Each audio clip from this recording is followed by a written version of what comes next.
Today's episode begins in April 2022. It's April 19th and Netflix has just reported its Q1 earnings. Now, at the beginning of the quarter, Netflix had said and projected that they would get close to 2.5 million subscribers. Okay? Now, at this point in time, they report their earnings, they come out, and they report to a stunned audience of analysts and investors that for the first time in its history, Netflix had not just not got subscribers, they had lost subscribers. So they lost 200,000 subscribers.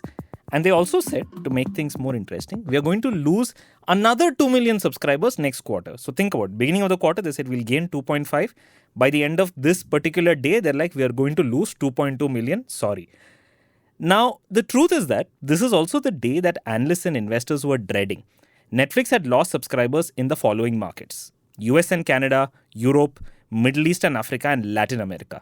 After a decade of dominance, just like Alexander the Great, Netflix had no more subscribers left to acquire.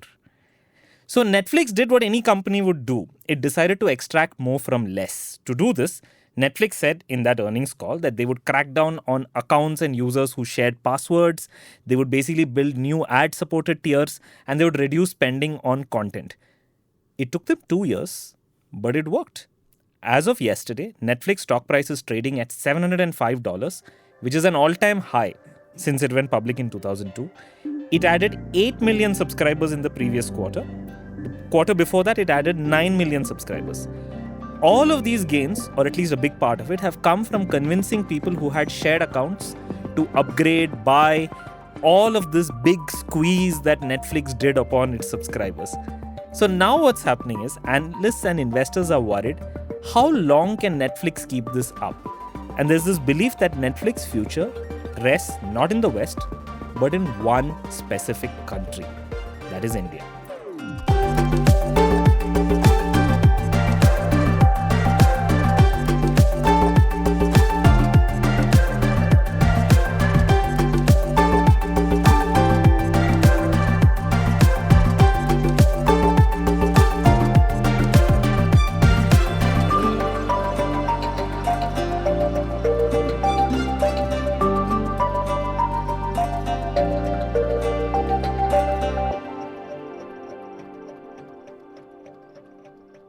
Now, analysts have always believed this because remember in 2022 when Netflix lost everywhere, it lost subscribers in all those markets. The one market where it gained 1 million subscribers is Asia Pacific, the largest country of which was India. Netflix has always believed and kept India as a very important market. In 2018, Reed Hastings came and said that we believe that the next 100 million subscribers that Netflix will get will be from India. In the last quarter, India became the second largest market for Netflix in addition to paid subscribers. So in many ways, India is Netflix's last growth market. It holds the keys to Netflix's future. In today's episode of 2x2, we'll discuss what does it take for Netflix to win in India. We'll discuss if it's even possible and how it may pan out. And to do that, we'll break all those three words: last, growth, market. We'll begin with the first word, last. To my three guests, I'm going to ask a very simple question. How much does India matter to Netflix? I think I'll start with my co-host Rohin for the most... Random? Maybe not random, but maybe like the strong view on India All and right. Netflix. I think my general view of this question for any company is that sitting in India, all of us almost always think that India is critical and vital to any MNC's global strategy. This is not a new phenomena. It's always been true. It's been true during the IT services boom. It's been true during the internet boom. It'll continue to be true, right? And to be fair, that's how, any country always thinks that it's central to the world. And of course, given India's size and scale and given our ambition, we'd like to think that we make or break companies. That said, I don't know. I'm kind of on the fence on that. I can't take I do feel India is an important market. And given the fact that if you look at large markets, China is out. I'm not saying anything non-obvious that leaves India. it's probably going to be an important market to hold, retain, etc. If you want On a scale scale. of 1 to 10? 6, 7? How important is India? Yeah, I'm guessing like somewhere between a 6 to 7. Okay. I'm going to ask my other guest, Kunj, how important is India to Netflix? Hi. So you mentioned the password sharing bit. You do realize they didn't do it in India, right? Like Yes, they did didn't not do do the it in clampdown in India, and that itself shows you that Netflix understands India now a little bit better. It understands what is possible to clamp down on India and what is not, and it is a priority for Netflix to crack India, and that is why these kinds of clampdowns haven't happened. But I have a more interesting question to ask. Does Netflix matter to India? Wow, I like it. Instead of asking, does India matter to Netflix? You can ask now, does Netflix matter to India? To our listeners, that is Kunj. Kunj Sanghvi's LinkedIn has one big statement right at the very top. It says, and I quote, "A story well told is the most profitable product in the entire world." Let me just say, I agree. Kunj currently heads overall content engagement and new initiatives for Kuku FM. Before this, he used to be the chief operating officer at Inside IM and has held senior marketing roles at CNBC and Hindustan Times. So, Kunj, can you just explain a little bit of what you just said? So, you're saying it's not a question of whether India matters to Netflix, it's about whether Netflix matters to India. Can you just explain a bit? So, and that is why what Rohin said, that all the MNCs are attracted to come in. All the MNCs feel this is our big growth market. And then the kind of ARPUs they see here, the kind of... By ARPU, you mean average revenue per user? Yes. Okay. The kind of, the tiering you see. You see today, even quick commerce is finding it difficult to expand beyond its base. Sure. Content is even more discretionary spending. So how is it that you're going to expand in that space where people have never paid for content? And then those questions appear, and then India needs customized strategies. India needs to be looked at individually as a market, and not processes that you've cracked in Malaysia or in Japan that you can bring to India as is. Okay. And that's why I feel like Netflix has a tough road ahead. But for India, the question is that where is its next set of interesting content going to come? Where is its next set of entertainment going to come? The Bollywood industry is dead in the water. The OTT platforms are all vying for advertising monies. Beyond IPL, they don't have content strategies in place to hold the audience. Netflix has insane retention rates across the world where 95-96% of the subscribers are retained year on year. It does not see that in India, and it is very difficult. Okay. Another person whom I think has a lot to say. Hey, but you didn't ask me for a number. Oh yeah, I have to ask you for a number. On a scale of 1 to 10. Yeah, I would say 5 or 6. 5 or 6. Okay. I'm going to turn to my third guest, hoping that he will help me out here and tell me that India matters a lot to Netflix. Looks like you have a number in mind, PGK. My next guest is Nishad. Nishad Kenkre is currently an operating partner with Verlinvest, a global investment company.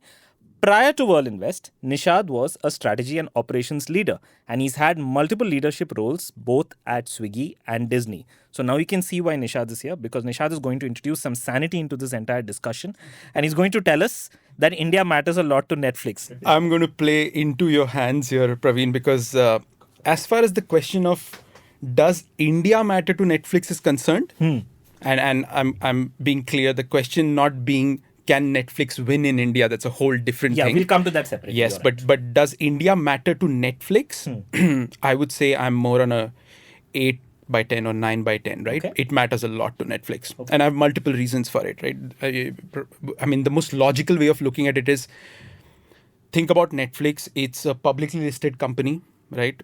Growth is an imperative. If you have killed it in the last 2 quarters, the irony of the public markets is you have to kill it even more now. Right. The second thing is... Hello, Zomato. Absolutely. Number 2, I'd say the core markets of Netflix in some way are saturated. Yes. Right. US, the home market, fairly saturated. I don't know what, 75, 80, 90 million subscribers or something like that. Yeah, I'll just give a stat that says that 95% of all American households have at least one streaming subscription. Yeah. So Netflix, I think it's fairly well accepted that it's saturated. Absolutely, right? And if you look at what was Netflix's second wave, where they went probably after non-US developed markets, and large ones, like maybe Japan, Brazil, Russia, like Western Europe, of course. I think to a large extent, those markets are quite saturated in terms of paid OTT subscribers. I don't think there are that many potential new subscribers left out there. Also, players like Disney Plus and Amazon are fairly strong in those markets. I mean, Japan, for example, when I used to work at Disney, I always marveled at how deeply ingrained Disney, Marvel, and Star Wars are in Japan. It was insane. Because Japan doesn't have its own Bollywood or, its own cricket, Shah Rukh Khan, none of that stuff. I mean, they are mad about Star Wars. They are absolutely as mad as Americans are about Star Wars, right? So now Disney has all that proprietary content that it's going to put on a Disney Plus there. You can imagine it'll give Netflix stiff competition. So because of those reasons, I think even in the wave 2 markets, it's not going to be that easy for Netflix to now find that growth that Wall Street will demand from it, right? Some of it will come. You'll push some ARPU, some, cracking on password sharing and stuff like that. But I think it's not going to be that easy. And then I think maybe to a point that Rohin made earlier, when you look outside of all this and look for growth and you say, okay, where's the next large untapped opportunity going to come from? China is relatively closed for reasons that are obvious. And India is this market, you think about it, and I absolutely want to avoid all the cliches about this 1.5 billion customers and all that stuff. We all know it doesn't play out like that. But you have to acknowledge more than 500 million internet users. Cost of data so cheap that the 500 millionth guy can also do decent quality online streaming. That's not true for a lot of countries out there. A content hungry nation. We may not have the best content there right now, but we are quite mad about our content. I don't know the stats, but our share of time spent on media per day is probably pretty among the good. highest in the world. Yeah. Among the highest in the world, right? So fertile ground. Right? So when you combine these 3-4 reasons together, I can't see why not. And if you were to step outside of logic and just go by what the Netflix management themselves have said, and by the way, here is a management, I give them a lot of marks for candor. I mean, must not have been easy for Reed Hastings to come out as a public CEO and just say back in 2018 or whatever that, hey, you know what, we're not able to crack India. Very difficult. And I don't know why. I mean, how many public CEOs will come and say that? For the record, that actually happened in 2022. It was the quarter or the subsequent quarter after they came out and said, well, we have lost 2 million subscribers. Right. And you're right. He came out and he essentially said, we are really, I think the quote was, we're really frustrated that we have not been able to crack the flywheel in India. Right. And later I heard that a lot of the Netflix India leaders were very unhappy about it. And so privately, they had to basically assuage them and say, no, we're sorry and all. But the point is correct. If you look in terms of revenue, this is 2023 numbers. Disney Hotstar plus Viacom, etc. made somewhere close to like 2.8 billion. Netflix has made 0.3 billion. So somewhere between $300 to $350 million, which is the same as Amazon Prime Video, $300 to $350 million. However, Netflix subscription revenue in India last year, which is whatever, that $300 million, somewhere around 2,500 crores, is almost equal to the subscription revenue that Disney plus Hotstar made. So in many ways, if you combine the revenue that Disney plus Hotstar's streaming has made, subscriptions plus advertising, not just subscriptions, is almost equivalent to Netflix. So Netflix has fewer subscribers, that's correct. It's close to 10 to 12 million subscribers. But in terms of revenue, it is doing quite well. It has very high levels of getting money out of its users. From the overall market standpoint, around 42 to 45% market share in OTT is between Jio plus Hotstar. Maybe around 30% is with Netflix, give or take. This is broadly what it is. But I think I do feel like revenue is the holy metric here. Yeah. Because the point that Kunj just made, correct, right? I mean, acquiring subscribers through bundled partnerships, etc. It's very hard to exactly know which subscriber is really paying you how much. Correct. So I think revenue is the holy grail. And from that perspective, I may ask Praveen, what is the share of Netflix in India? What would that be? 300 million on a base of? Totally around $8.8 billion in 2023. 8.8 billion. So about 4%. Yeah. And even strategically, right? I mean, Amazon Prime is going to pull a 30,000 rupee ARPU from the user he's acquired for Amazon Prime Video. Can you explain that? Over because the course Amazon of, user. because he'll become a Oh, that way. So not gated even Amazon lifetime video. Lifetime. Amazon user, yeah. So lifetime 30 to 40,000 he'll end up spending because of the fact that he's now a Which Amazon also Prime means the way subscriber. you calculate LTVs Yes, for your it's very different users, for an right? Amazon for Prime lifetime video. values, it's So very different. Where is that value driving layer for Netflix?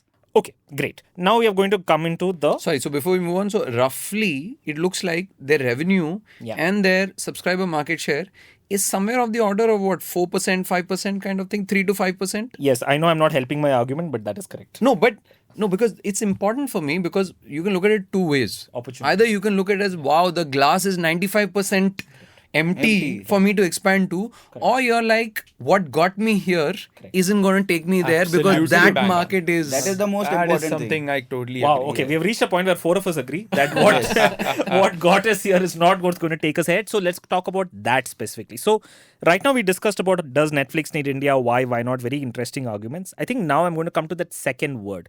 So we discussed last. Second, we are going to discuss growth. So if Netflix has to win in India, irrespective of your skepticisms, what does winning look like in It India? looks like great IP and great talent. Okay, and both these places there is a lot of work to do. Can you also explain both? Because for listeners, because what do you mean by intellectual property? What do you mean by talent? Yeah. Yeah, let me explain intellectual property first. Whenever a story is made, or the collection of its characters, the plot arcs, the tropes, how they have been arranged, and the world that they've been set in becomes a certain IP if it is defensible and if it can be scaled up to a variety of areas. Nishad mentioned Star Wars, for example. Now that is a classic high value IP where you've created a certain set of primary characters and then you've created a world around them, then you've developed secondary characters, and then you can endlessly milk this IP for prequels, sequels, spin-offs, what ifs, and what have you. You can then move this IP into gathering more revenue for you from merchandising, from in-app payments, from in-game payments in the case of games, all kinds of things. So that's an IP, and this whole game is about how do you build great IPs. And that over there has been a massive change. The time of the Star Wars or a Marvels of the world working in even a deep culturally inward-looking market like India or Japan are over. I feel like, let me give you an example. Often these examples will come from porn or gaming because in every industry, they are the early Cutting movers. edge They are the early adopters. adopters. Yes, I so agree. let's avoid porn. I'll talk about gaming. So recently a game has come called Black Myth Wukong. Yes, the China sensation. The China sensation. Yeah. Okay, it's a truly local game based on local history, mythology, and it has broken out first in China, done really well in China. It has been the biggest game that China has seen, and then it has gone in the world and everywhere else. Also, it has worked because of the exoticism or the fact that I get to consume a foreign culture. Now, in this universe, if you are bringing a watered down version of what is happening in Hollywood and setting it in Indian context and churning out films, it's not going to work. You're going to have to understand what is a truly authentic Indian IP creation. Ganesha and Hanuman are public IPs. Out of that, we've created Bal Ganesh and Bal Hanuman, and those have become massive IPs in our country. This is the kind of country we are in. There's an entire storytelling culture. The way Japan has manga, India has mythology, and it has not been mined to its fullest. Okay. So I get the whole IP part of it and the kind of IP in it. Let's talk about talent. What did you mean by the talent part? So, the Netflix has a team called Grow Creative. Okay? It used to have a team called Grow Creative. It may have a different name now. And they would have units in, say, an African country, in a Southeast Asian country, where they would be looking at local storytellers and bring them up, develop them into the Netflix style of storytelling, and get authentic stories from those regions. Okay. That team doesn't exist in India for Netflix. Okay. And I'm saying that is the problem. You're actually hiring people who have been in TV to come in. TV, again, a very sectional industry where it has worked only for a certain cohort of India. It has never gone mass. you're hiring people from there and you're trying to replicate that success in India. It's not going to happen. You're going to have to develop talent in India. If you are in India for the long term, it's not going to be a just grabbing kind of a situation. You're going to have to build this over 5-10 years. Then you need to you can't have Prajakta Kohli starring in a mythological series, right? Which is your front door? Where are your talent coming from? Where is the great writing talent in regional languages coming into the Netflix scene? Where are folktales like Tumbad or a Stree kind of a story coming into Netflix, except from these production houses who are big production houses like a Dharmatic Entertainment can pitch to Netflix. But can a small guy pitch to Netflix? Is there a way that Netflix can evaluate a small guy's created story in a high confidence way so that it can then move it to a Netflix high production? Fantastic. So, assuming that Netflix somehow figures out a way to crack IPs and somehow figures out a way to get a talent thing going, put your hat on, Nishad, from your days of being strategy at Disney and, of course, Swiggy and what you do right now. What does winning look like in your mind? Let me start with a little bit of numbers, maybe, right? Because Go for it. I think from my experience at Disney, I remember, ultimately Netflix is a large American multinational media company, right? Winning in India for Netflix means India will have to be more than just a small blip on the radar on Netflix's global P&L. Finally, the numbers are going to talk. Today, what did we just say? Netflix is 300, 400 million in India on a 8 billion market and on their own 30, 40 billion base globally. Correct. So India, let's say for simplification, is 1% of global revenues. That's fair right. to say. That's small. Let's agree. If you're going to be 1% 5 years from now, you have not won in India. It doesn't matter what your content looks like. Doesn't matter whether 10 more seasons of Kapil Sharma have released, right? Sure. What Netflix internally will be thinking is, hey, we want to win in India, which means when we are a $50-60 billion company, maybe 5 years from now, right? India should be 5%, perhaps going to 10%. Conservatively 5%, yeah. Conservatively and going to 10%, outgrowing other markets, etc. That's when you look like you're winning in India in that sense, right? And that means if you do some rough math, you're talking about taking that 300 million of today to a 3-4 billion range. You're talking about a 10x growth sort of thing, right? So I think that's what winning, the path to winning from this point onwards is for Netflix, right? And I'll add to that a little bit more on the qualitative part as well, right?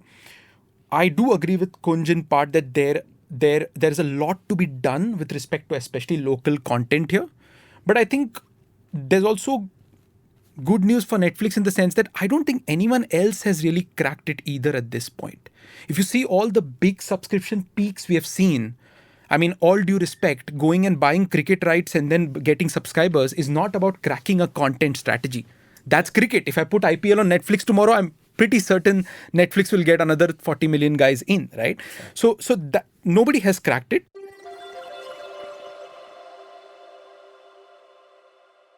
So here's my final question for all of us over here. What we're really saying and what you're also arguing is that someday this is going to come. Of course, there were some things that happened in the past and there was Splash, etc. This is what you're also saying, Kunj. You're saying like there is an ocean ahead of us. There is so many of these.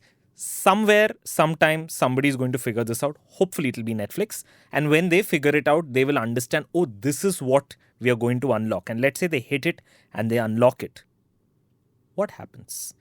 Like, is the unlock going to result purely through, oh my God, we're going to have lots and lots and lots of subscribers, even if it could be from a flattish kind of a restricted market, as Rohin was pointing out?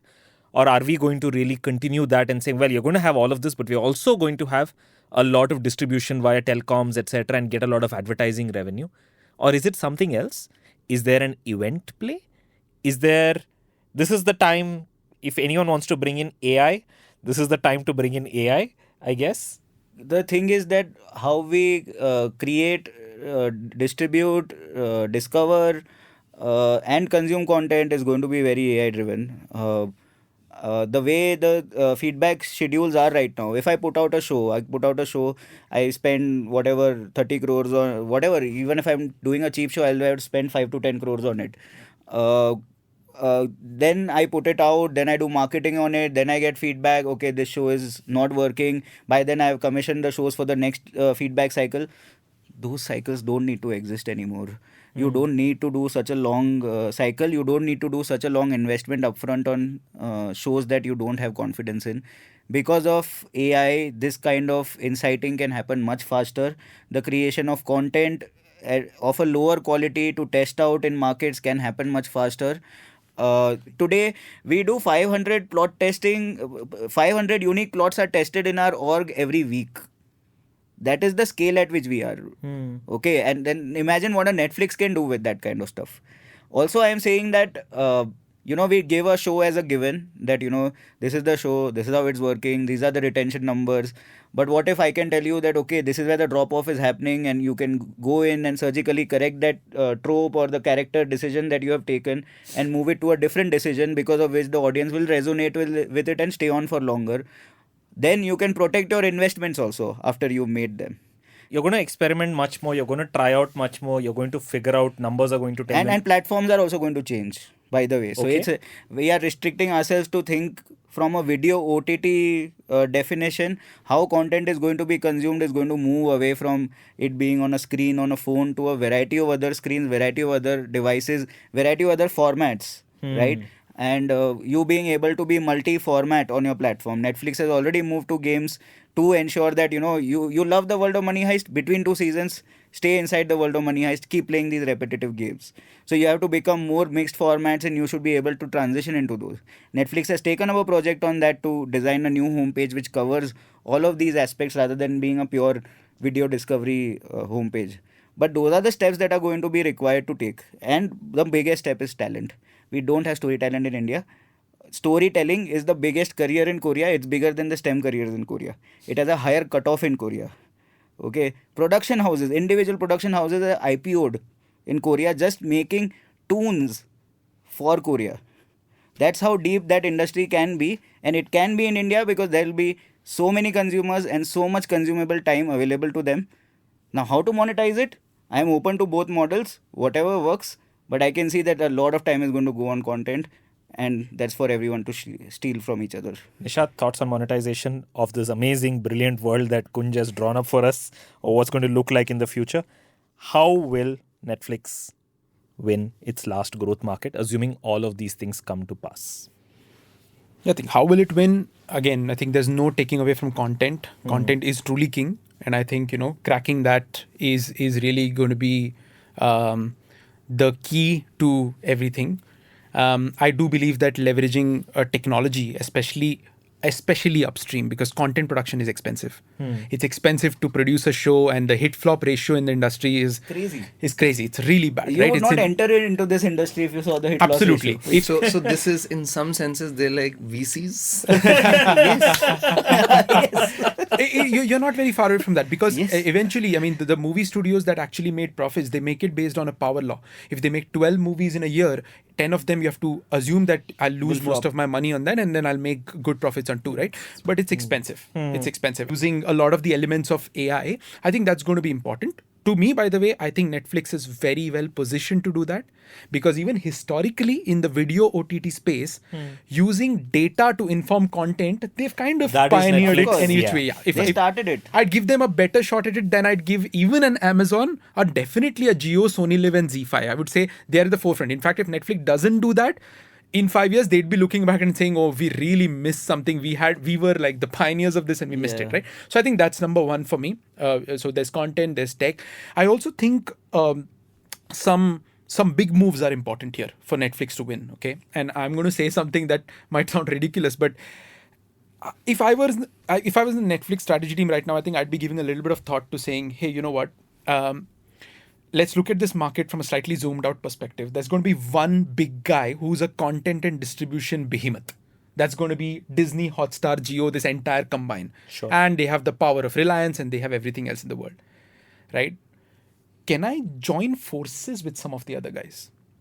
Is there a world? Is there a this business is the model? grand alliance. Now think of it Okay, this way. If now, for example, I mean, Airtel is the one that keeps pushing the Netflix subscription to me. So there's that. but I also mean on the OTT front, Rohin, Yeah. which is, for example, now think of a. I'm painting a picture here, guys. So No, you know, that's all- that's what this please is take about. it in the right spirit. But think of a Netflix, Sony Live, ZEE5 combine.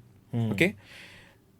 Netflix brings in the international angle, the luxury angle, the So premium it's like angle. Avengers. But OTTs, the OTT Avengers. Yeah. Okay, they bring in that part, right?